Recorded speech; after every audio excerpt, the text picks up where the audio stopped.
Assalamualaikum warahmatullahi wabarakatuh, dan salam sejahtera untuk kita semuanya. Perkenalkan, nama saya Muhammad Abdul Kholik dari Fakultas Teknik Mesin semester 4 Universitas Islam Majapahit. Dalam video kali ini saya akan coba menjelaskan tentang berbagai macam pengujian pada cacat logam. Video ini saya buat untuk memenuhi tugas dari mata kuliah Teknik Pengelasan Logam yang diampu oleh Bapak Diki Nizar Zulfika SST/MT. Sebelum saya lanjut pada penjelasan tentang pengujian pada cacat logam, marilah kita senantiasa mengucapkan rasa syukur kehadirat Allah Subhanahu wa taala, karena sampai saat ini kita masih diberi kesehatan. Rekan-rekan sekalian, cacat pada logam itu bisa disebabkan karena pembebanan, juga bisa disebabkan karena perlakuan panas pada logam tersebut, dan juga bisa disebabkan karena lifetime, atau juga disebabkan karena lingkungan. Di sini saya akan menjelaskan 5 jenis pengujian pada cacat logam dengan cacat yang berbeda. Pengujian pada cacat logam itu bisa dilakukan dengan dua macam pengujian. Dalam arti, pengujian pada cacat logam itu ada dua macam pengujian, yaitu yang satu NDT. NDT itu adalah non destructive test, jadi pengujian yang tidak merusak material. Dan yang kedua adalah DT. DT itu adalah destructive test, itu adalah pengujian yang merusak, maksudnya merusak logam yang diuji, karena memang logam itu memang harus sengaja untuk dirusak. Pengujian pada cacat logam itu juga bisa dilakukan secara visual dan juga bisa dilakukan dengan alat bantu. Karena apa? Karena suatu pengelasan itu mengalami cacat itu bisa terjadi pada permukaan dan juga bisa terjadi di dalam pengelasan, maksudnya di dalam kampuh las, jadi tidak bisa terlihat oleh kasat mata. Untuk yang pertama kali pengujian pada cacat logam ini adalah pengujian yang paling sederhana, yaitu visual test. Visual test ini adalah suatu pengujian pada hasil pengelasan dengan kasat mata, juga ditunjang dengan berbagai macam peralatan. Uji visual ini dilakukan hanya pada bagian permukaan las, atau juga dilakukan pada bagian akar las atau root, seperti yang saya jelaskan tadi. Jadi pengujian ini adalah yang paling sederhana. Uji visual ini harus dilakukan dengan prosedur yang benar agar hasil yang didapatkan akurat dan sesuai dengan prosedur. Selain itu, seorang inspektor atau seorang penguji yang melakukan visual test ini harus mampu menggunakan dan membaca alat inspeksi dengan baik. Inspeksi pengelasan secara visual ini atau visual test ini biasanya dilakukan untuk pengecekan cacat las seperti undercut atau tinggi rendahnya reinforcement atau kampuh las.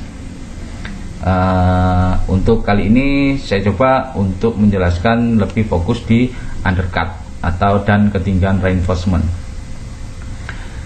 Dalam pengecekan visual ini atau visual test ini ada beberapa syarat yang harus dipenuhi.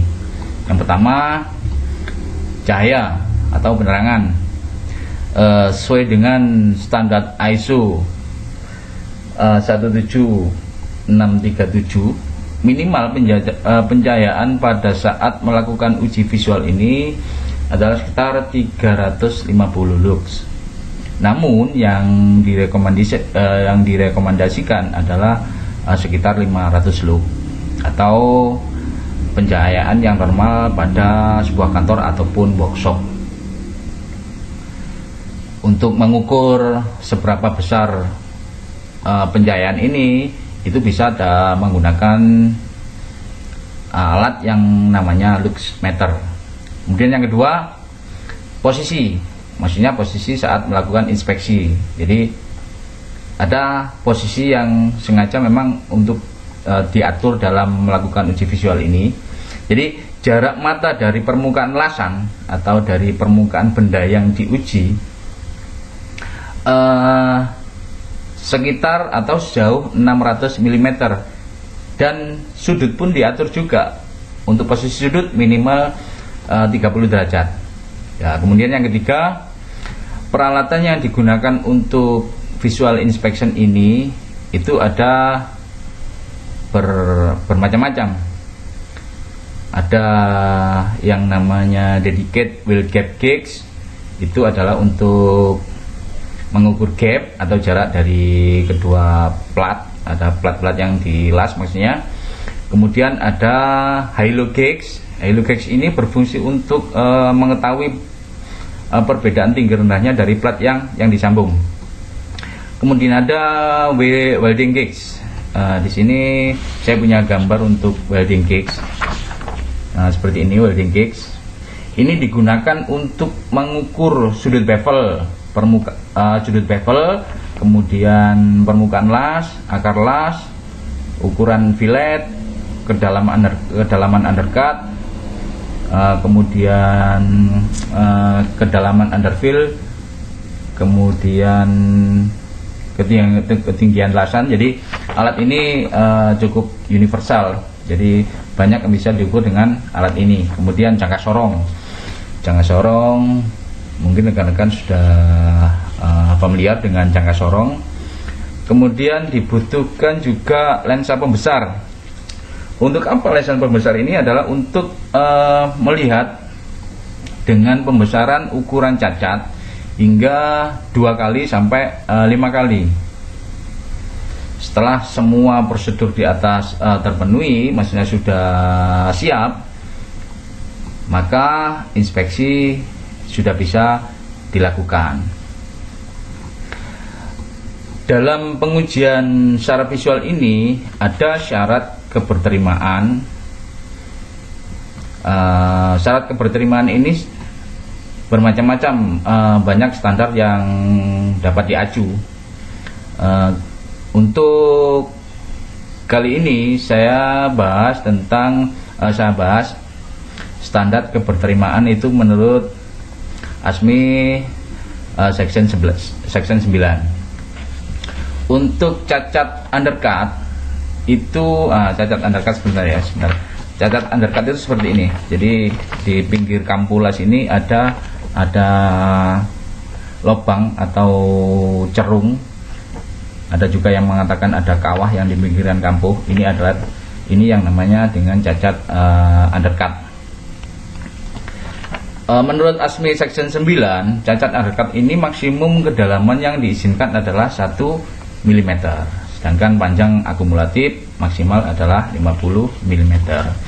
Kemudian tinggi reinforcement ini adalah tinggi kampulas ini itu maksimal 2 mm. Namun ada beberapa standar yang lain yang mengatakan bisa maksimal sampai 3 mm dan minimal 0 atau sejajar dengan base metal. Oke, menginjak pengujian yang kedua sekarang. Pengujian yang kedua itu kita melakukan uji pada cacat logam atau pada cacat pengelasan itu menggunakan dye penetration test. Apa sih dye penetration test itu? Nah, seperti ini saya sudah siapkan gambar. Nah, ini memakai 3 jenis cairan seperti ini. Jadi dye penetran test itu adalah salah satu metode pengujian NDT atau non destructive test yang pengujiannya tanpa menggunakan alat bantu elektronik ataupun semacamnya, namun menggunakan media chemical seperti ini ya, tadi yang sudah saya tunjukkan pada rekan-rekan sekalian. Namanya penetran dan developer. Pemeriksaan dengan penetran ini dilakukan untuk cacat retak pada permukaan las. Dapat juga digunakan untuk material non metal seperti keramik atau plastik. Itu juga dapat dilakukan pengetesan dengan dye penetran ini. Sedangkan untuk cacat yang tidak sampai ke permukaan, cara ini tidak dapat digunakan. Ada 3 jenis chemical yang digunakan dalam dye penetran test. Itu adalah cleaner. Ini yang pertama, cleaner. Seperti ini. Untuk apa cleaner ini? Fungsi dari cleaner ini adalah untuk membersihkan permukaan material yang akan dites, serta digunakan untuk pembersihan material yang telah disemprotkan cairan penetran. Kemudian yang kedua adalah penetran. Ini yang tengah ini penetran. Ini digunakan sebagai chemical yang berfungsi mendeteksi posisi cacat atau defect pada suatu material atau benda uji. Kemudian developer yang 3 seperti ini gambarnya. Developer ini digunakan sebagai chemical yang berfungsi mengangkat cairan penetran ke permukaan atau bisa dikatakan efek kapilaritas, berbentuk seperti serbu halus. Prinsip dari pengujian ini adalah memanfaatkan kemampuan cairan penetran untuk memasuki celah diskontinuitas. Cairan atau liquid penetran ini dapat meresap ke dalam celah retakan yang sangat kecil, bahkan ke dalam retakan yang hanya sedalam 4 mikron. Prosedur dalam pengujian dengan penetran ini atau penetran tes ini adalah yang pertama, kita harus pastikan permukaan benda kerja yang bersih dari kotoran.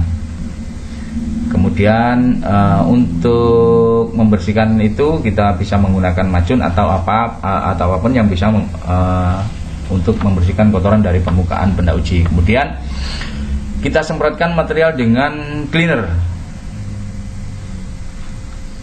Selanjutnya setelah kering, kita semprotkan cairan penetran ke permukaan benda uji. Kita semprotkan ke permukaan benda uji. Bisa menggunakan kuas untuk membantu proses penetran agar chemical yang digunakan tidak terlalu banyak dan sulit untuk dibersihkan. Kemudian setelah 5 menit kita menggunakan macun atau kain bekas yang telah disemprot cleaner. Kemudian material uji dilap dengan menggunakan macun tersebut.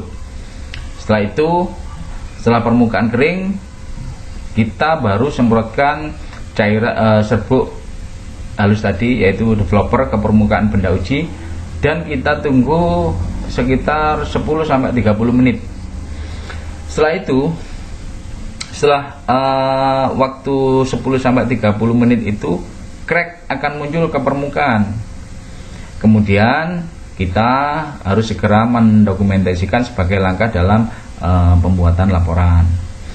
Setelah selesai, kita menggunakan cleaner lagi untuk membersihkan permukaan benda yang telah diuji. Karena sisa chemical di material uji itu dapat menyebabkan timbulnya korosi. Dan kita harus pastikan bahwa material uji itu akan bersih kembali. Setelah selesai melakukan pengujian, dapat ditentukan cacat atau tidaknya bahan uji itu berdasarkan standar yang dipakai. Di sini kembali kita mengacu pada ASME Section 9, yaitu ukuran indikasi memanjang lebih dari 1, mm. Yang kedua, ukuran indikasi melingkar dimensinya lebih dari 5 mm. Kemudian yang ketiga, indikasi melingkar yang berjumlah 4 atau lebih dan berada dalam satu baris dengan jarak antar indikasi dari tepi ke tepi kurang dari 1,5 mm. Itu menurut ASME Section 9 itu masuk dalam kategori retak. Kemudian untuk pengujian yang ketiga, ini saya akan bahas tentang pengujian radiografi atau radiographic test. Pengujian radiografi ini adalah pengujian terhadap suatu objek tanpa merusak spesimen. Jadi termasuk dalam pengujian NDT, jadi non-destructive test. Tujuan dari pengujian radiografi ini yaitu untuk mengetahui adanya cacat atau kerusakan pada suatu objek yang diuji. Selain itu juga dilakukan proses radiografi ini, standar kerja dan keamanan pada objek yang diuji dapat terpenuhi. Dan perlu diketahui bahwa pengujian radiografi ini mempunyai sensitivitas yang sangat tinggi. Pengujian radiografi ini dilakukan untuk mengetahui cacat yang tidak kasat mata, maksudnya tidak bisa kita lihat secara visual, seperti porosity. Jadi porosity yang ada di dalam atau linear porosity itu bisa diketahui atau bisa diuji dengan proses dengan metode pengujian menggunakan radiographic test ini. Adapun alat-alat atau material utama yang digunakan dalam pengujian radiografi itu, satu, ada X-ray generator, kemudian radioisotop, kemudian radiographic film. Cara kerja dari pengujian secara radiografi ini dengan metode radiographic test ini adalah begini. Spesimen yang akan dilakukan inspeksi jadi diletakkan di antara sumber radiasi dan film yang sensitif. Seperti ini, saya di sini sudah siapkan gambar contohnya, seperti ini. Jadi yang bawah ini adalah film, kemudian yang tengah ini adalah material yang diuji, yang di atas ini adalah alat untuk memancarkan X-ray-nya. Nah, seperti ini, gambarnya seperti ini, kurang lebih seperti ini. Kemudian mesin uji memancarkan sinar X-ray atau radioaktif seperti IR192, CO60 dan CS137 terhadap spesimen yang akan diuji. Bagian inspeksi akan menahan radiasi yang ditembakkan berdasarkan perbedaan ketebalan benda tersebut. Kemudian radiasi menembus benda inspeksi dan akan menghasilkan gambar seperti bayangan pada film. Jadi yang diletakkan berlawanan dengan arah X-ray-nya. Setelah terbaca, maksudnya setelah tercetak pada film tersebut, itu bagian yang lebih gelap pada film itu menandakan karena ada intensitas radiasi yang tinggi, sedangkan bagian yang lebih terang itu menandakan intensitas radiasi yang rendah. Perbedaan gelap pada gambar dapat menunjukkan adanya cacat ataupun diskontinuitas pada bagian benda inspeksi. Benda uji setelah diuji dengan sistem radiografi ini itu sudah bisa disimpulkan mengalami cacat porosity. Ini sekarang menurut AWS itu American Welding Society, jika memenuhi kriteria sebagai berikut. 1. Pada sambungan complete joint penetration itu kedalaman porositas yang diizinkan tidak melebihi 1 mm dengan diameter tidak melebihi 10 mm. Kemudian yang kedua, untuk porositas yang linear, akumulasi porositas yang memanjang tidak boleh melebihi panjang 20 mm untuk pengelasan sepanjang 300 mm. Rekan-rekan sekalian, untuk pengujian cacat logam yang keempat, kita menggunakan dengan metode bending test. Kita akan coba jelaskan pengujian dengan metode bending test. Bending test ini seperti ini. Ini adalah gambar untuk pengujian dengan metode bending test. Jadi pengujian bending test atau uji tekuk itu merupakan salah satu bentuk pengujian untuk menentukan mutu suatu material secara visual. Pengujian tekuk ini juga digunakan untuk pengujian sambungan lasan dengan cara memberi tekanan ke sebuah material pada daerah lasan yang diuji, kemudian spesimen akan tertekuk di antara dua penumpu sehingga sampai 180 derajat. Setelah material selesai diuji, maka diamati pada daerah yang mengalami peregangan apakah terdapat sebuah cacat atau tidak. Kemudian analisa hasil dan disesuaikan secara dengan syarat penerimaan uji bending pada kode atau standar yang digunakan. Bending test ini dapat digunakan untuk pengujian cacat seperti cacat pengelasan seperti incomplete penetration, yaitu sebuah cacat pengelasan yang terjadi pada daerah root atau akar las. Sebuah pengelasan dikatakan incomplete penetration itu jika pengelasan pada daerah root tidak tembus. Jadi seperti ini. Yang di bawah ini adalah yang dinamakan akar las atau root. Jadi pengelasan ini tidak sampai masuk, tidak sampai ke bawah, jadi tidak penuh, dalam arti tidak penuh. Itu yang dinamakan IP atau incomplete penetration.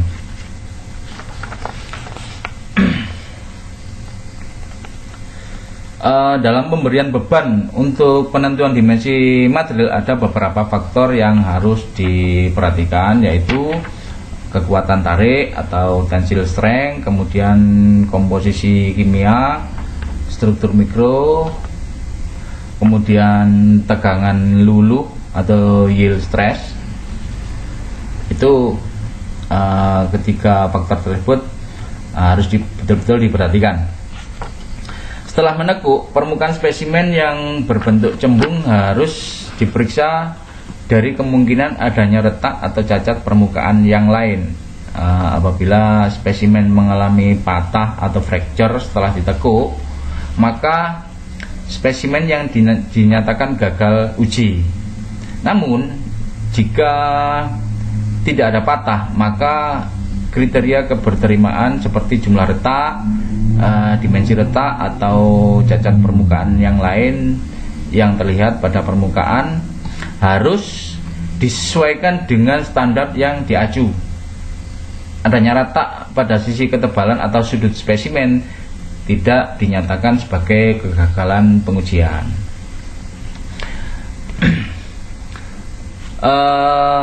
Syarat keberterimaan dalam pengujian bending test ini itu jika kita mengacu pada ASME section 9, maka hasil pengujian harus memenuhi kriteria seperti berikut ini. 1. Keretakan pada weld atau pengelasan metal atau has maksimal 3 mm diukur dari segala arah pada permukaan cembung yang telah ditekuk. Itu yang pertama.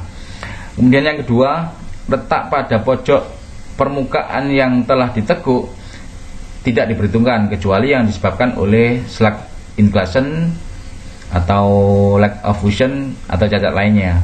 Yang ketiga, pada pengelasan overlay cladding tidak boleh terdapat retak terbuka melebihi 1,5 mm dihitung dari segala arah.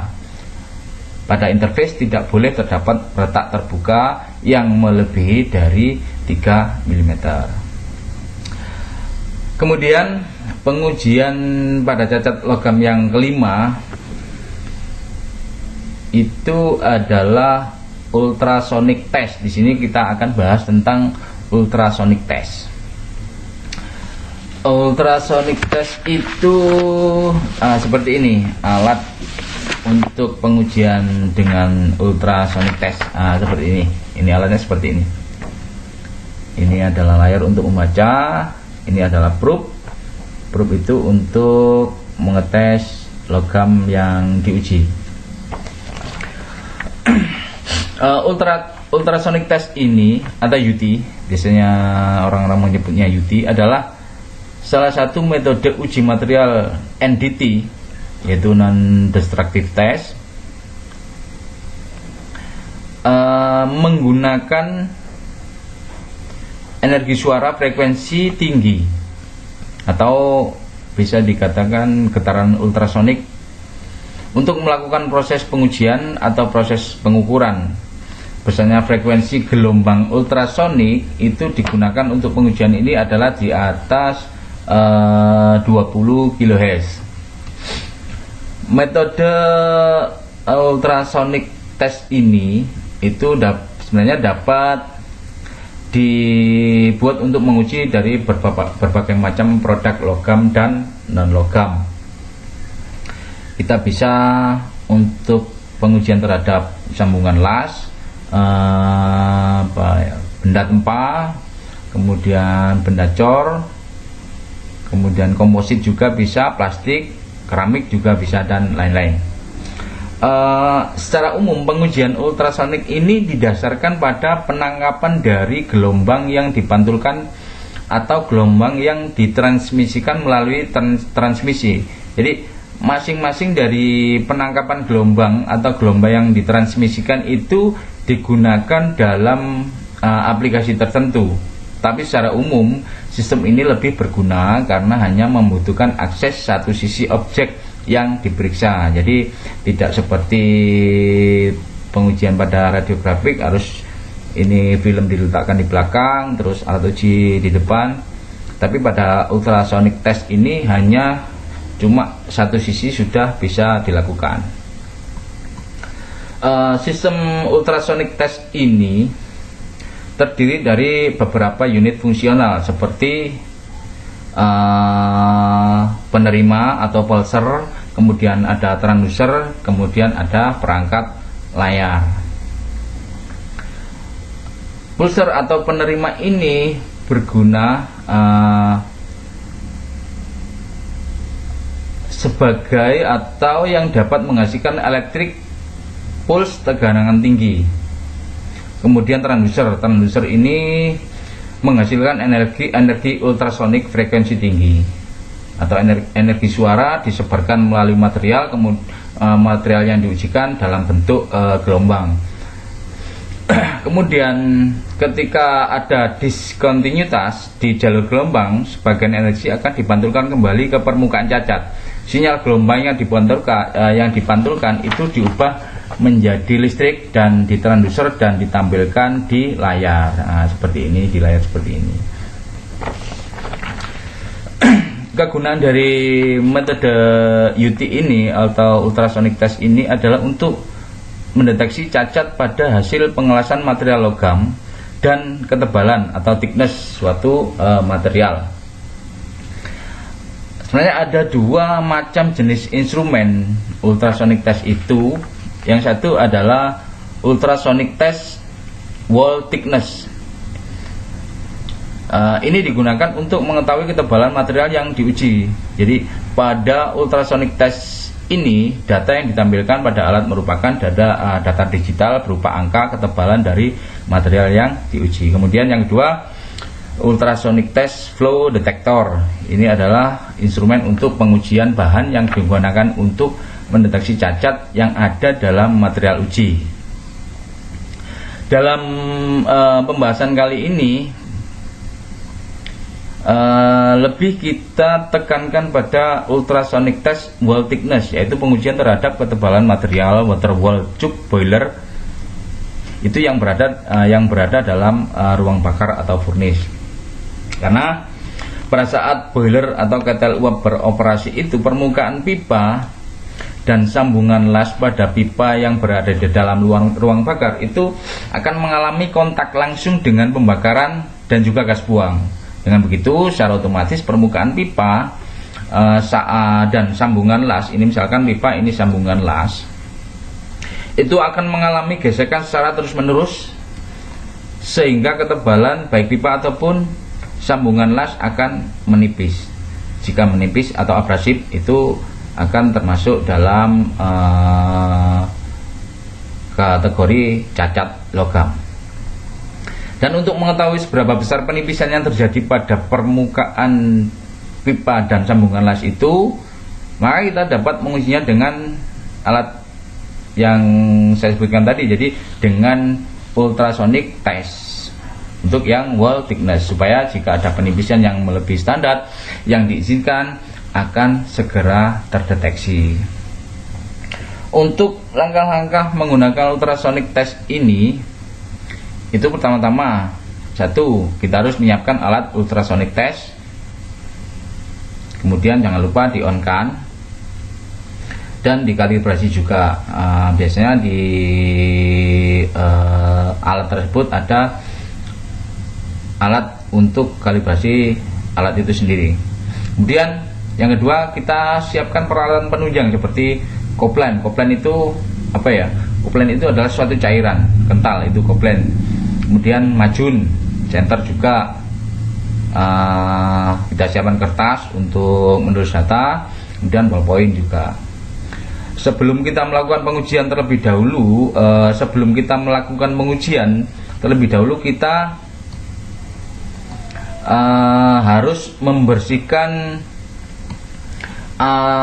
benda uji dengan majun atau dengan kertas gosok yang halus, itu juga bisa, tapi jangan terlalu kasar. Kemudian setelah benda uji itu dibersihkan, kita teteskan koplan, cairan koplan itu pada material yang akan diuji.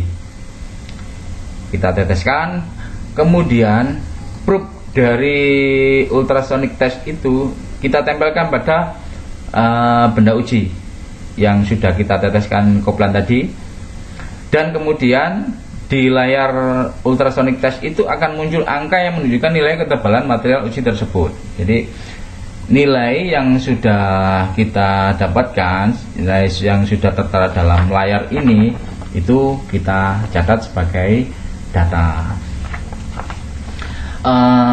Untuk syarat keberterimaan sesuai dengan standar uji pipa ketel uap, nilai ketebalan water wall itu biasanya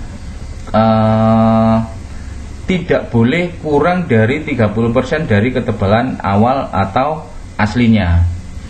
Jadi kalau misalkan begini, untuk pipa water wall itu kalau asalnya itu ketebalannya 5 mm, kemudian kita uji itu menjadi 2 mm, itu sudah minimal. Jadi di bawah 2 mm sudah tidak diperkenankan, jadi sudah merupakan masuk dalam kategori cacat dan harus kita replace atau kita ganti. Karena kalau jika tidak kita ganti, maka pipa ketel tersebut akan mengalami kebocoran, dan itu akan menyebabkan gangguan pada saat operasional, dan operasional harus di stop atau dihentikan.